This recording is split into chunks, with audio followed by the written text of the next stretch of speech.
This is the Scorecard, where you score the latest sports news and in-depth views. I'm Anton Roxas. On the Scorecard tonight,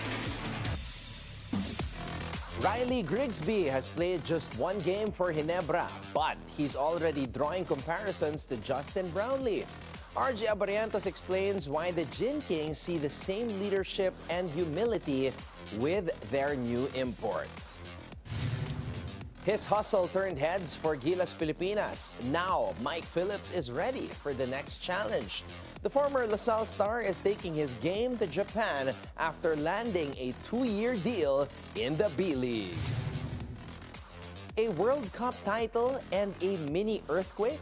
Find out how Spain's wild celebrations created ground vibrations strong enough to be recorded by scientists. Miami, Cleveland, or somewhere else? Two PBA coaches share their picks for LeBron James' next destination as the NBA world continues to wait. All the headlines and more on the Scorecard tonight, the 21st of July.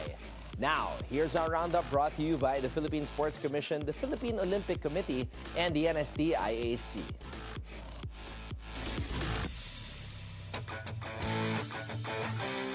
When the game was on the line, Meralco turned to its veterans with just 3 seconds remaining. Chris Banquero found a cutting Chris Newsome for the game-winning basket, lifting the Bolts to a thrilling 116-114 victory over Blackwater.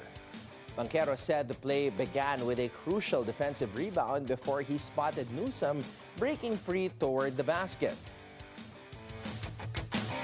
I just pushed it. I was going to throw it to Hess, but then I saw no. And yeah, I just kind of just natural. I just threw it to no and finished it. It was a good finish because Cedric was there. And Banquero also commended Newsome for his two-way effort, noting that the former MVP candidate spent most of the night matched up against Blackwater import Kentrell Barkley while still delivering the biggest play of the game. Meanwhile, Meralco head coach Luigi Trillo admitted the Bolts were fortunate to hold on after seeing an 18-point lead evaporate. You have to give Blackwater credit, right? I think we were up in the third quarter by 17 points. They have no quit, and you know that's a testament to what Coach Pat's been doing there. They're playing really good. Meralco will look to carry its momentum into a tough matchup against the Magnolia Hotshots on Friday at 5:15 p.m. at the Smart Araneta Coliseum, while Blackwater hopes to bounce back later that night when the Bossing take on Barangay Ginebra at 7:30 p.m. in the same venue. No one can replace Justin Brownlee in Barangay Ginebra, but after just one game, Abarrientos believes the Gin Kings may have found someone who shares the same winning character that made the resident import a franchise legend. Here's the exclusive report from our sports correspondent, Zeus Valdez. Grigsby may have played just one game for Barangay Ginebra, but he has already made a strong impression, not just with his game but with his personality. Following the Gin Kings' narrow loss to Phoenix, guard Abarrientos described the American import as a Justin 2.0 off the court, saying Grigsby has displayed many of the same qualities that have made Justin Brownlee a beloved figure within the organization. Sobrang bait. Parang nakakuha kami ng Justin 2.0. Abarrientos was quick to clarify that he was not comparing the two as players. Instead, he said Grigsby has shown the same humility, quiet leadership, and willingness to listen that have helped Brownlee earn the respect of his teammates over the years. Siyempre, hindi ko sinabing Justin 2.0. Same galing niya si Justin. Iba yung level ng galing ni Justin, iba yung level ng galing ni Riley. Pero off the court, sobrang bait, sobrang tahimik, sobrang approachable, sobrang nakikinig sa coaches, sa teammates. So yun ang pinaka-importante sa amin. On the court, Grigsby backed up those first impressions with a standout performance, finishing with 42 points and 13 rebounds while nearly leading Ginebra back from a 17-point deficit. Despite the opening day loss, Abarrientos said the team left encouraged after seeing what its new import could bring for the rest of the conference. Going to this new conference, titingnan namin dito yung long term. So nakita namin itong first game namin. So yun ang pinaka-importante sa amin. And just we need to move on. Barangay Ginebra hopes to bounce back when it takes on the Blackwater Bossing on Friday, July 24, as the Gin Kings continue building chemistry with Riley Grigsby, who has already drawn comparisons to Justin Brownlee for his character and leadership off the court. Reporting for the Scorecard, Zeus Valdez, Bilyonaryo News Channel. After calling his last conference one of the most difficult stretches of his career, Ray Batak is determined to turn the page. The TNT guard says a fresh start and a new mindset has him ready to reclaim his game this Governor's Cup. Once again, here's Zeus Valdez with the exclusive report.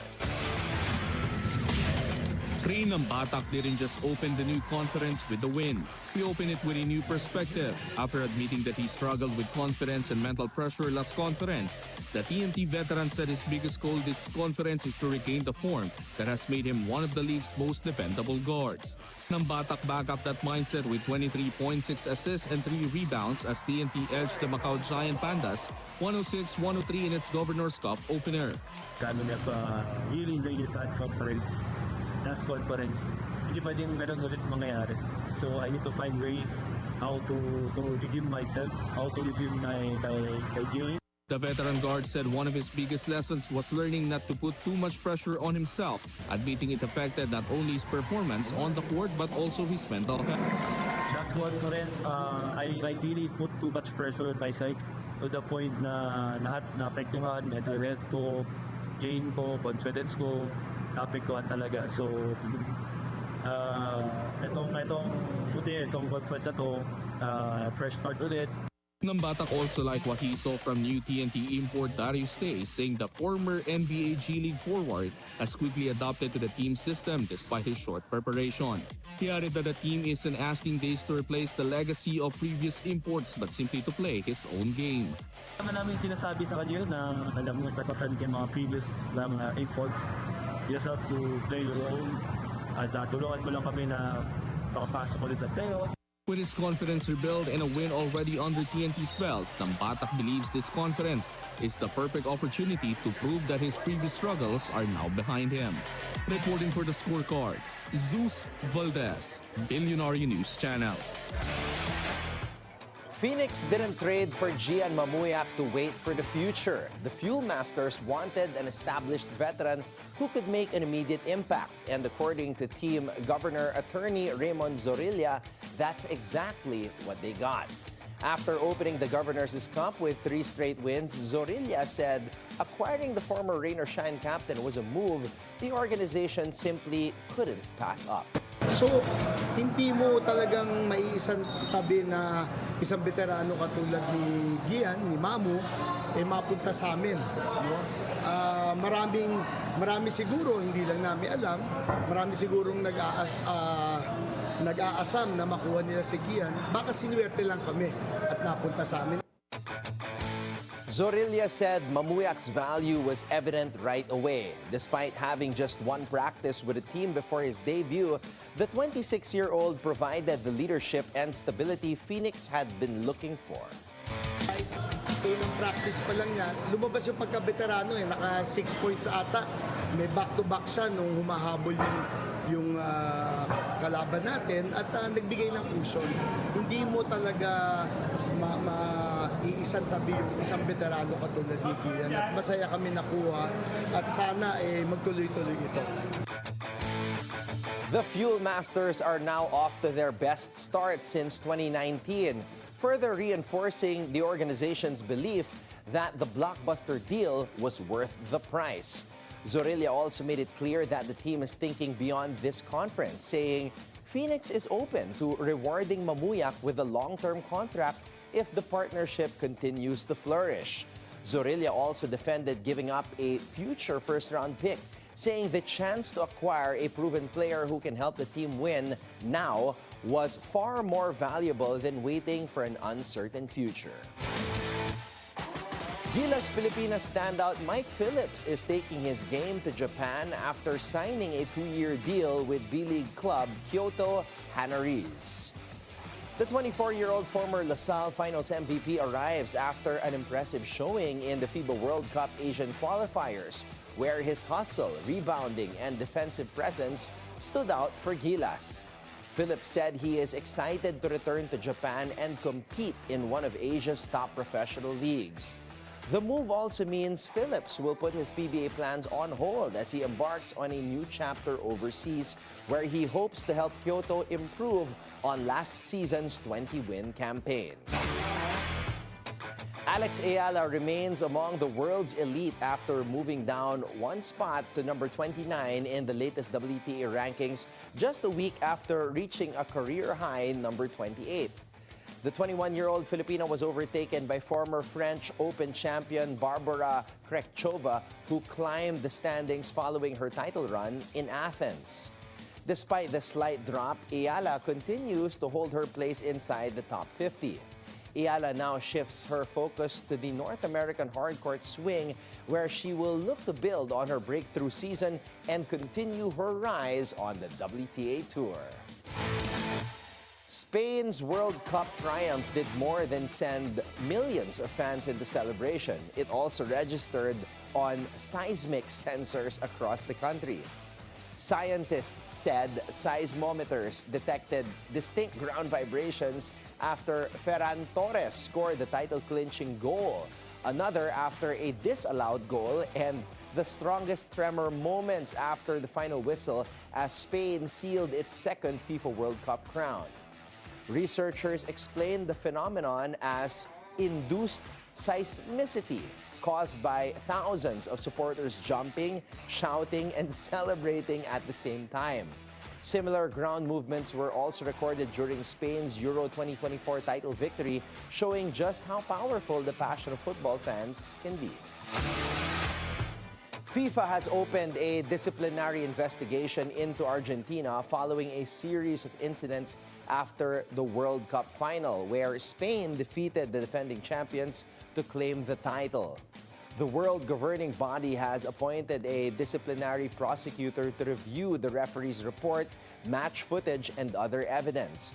Among those under scrutiny are Leandro Paredes, Nahuel Molina, and Argentina assistant coach Roberto Ayala for their alleged involvement in post-match altercations. FIFA is also reviewing Argentina's conduct during the trophy ceremony, as well as a political banner displayed after the semi-final against England. The findings will determine whether individual disciplinary cases and possible sanctions will follow. LeBron James hasn't made his decision yet, but the speculation surrounding his next team continues to grow. Following Sunday's PBA Governors' Cup games, two PBA coaches offered very different opinions on where the NBA's all-time leading scorer should land. Former Gilas Pilipinas head coach Chot Reyes believes James is eyeing a return to the Miami Heat. I think he really wants to go to Miami, just to be very honest.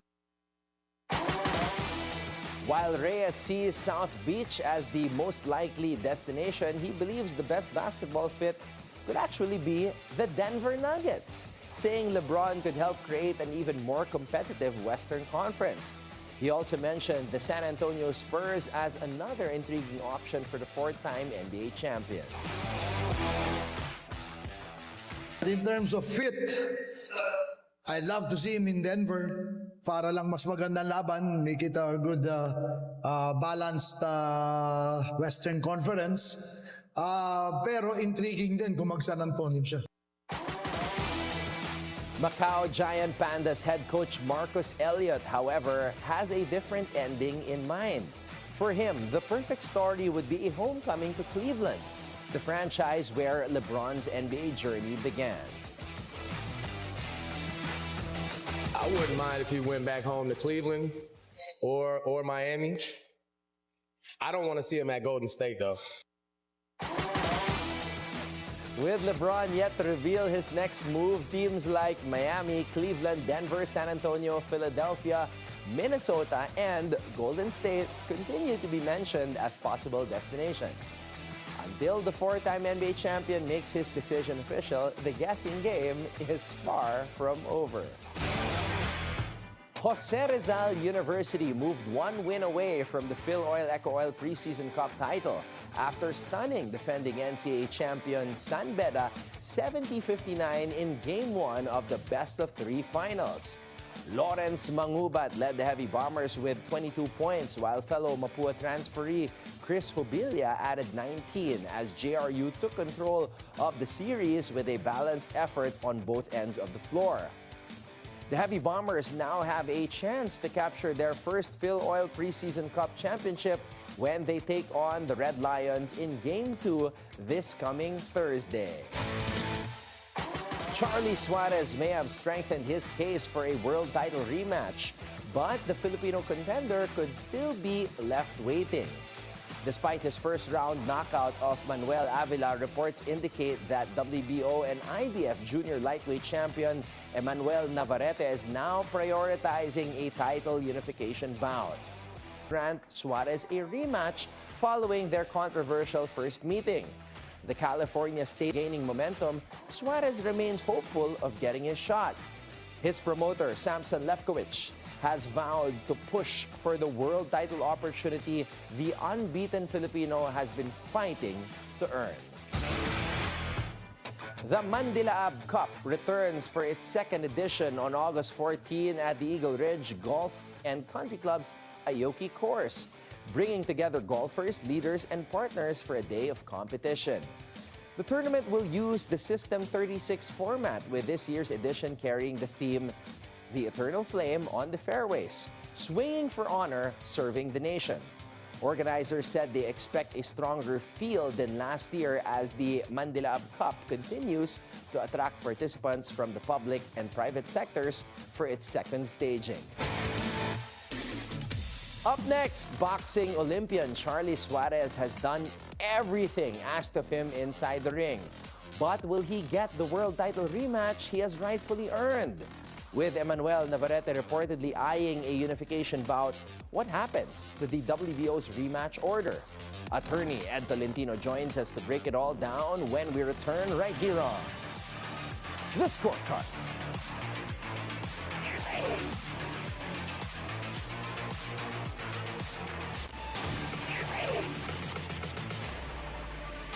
Welcome back to The Scorecard. The WBO has ordered a rematch, but Emmanuel Navarrete appears to have other plans. Now, what does this mean for Charlie Suarez's world title bid? Joining us now is veteran boxing analyst, attorney Ed Tolentino. Partner, welcome back to the program. Maraming salamat sa oras. Always a pleasure dito sa iyong programa, Anton. Now, attorney, Charlie Suarez just scored another impressive first-round knockout. Now, from a boxing standpoint, has he done enough to prove that he deserves this long-awaited rematch with Emmanuel Navarrete?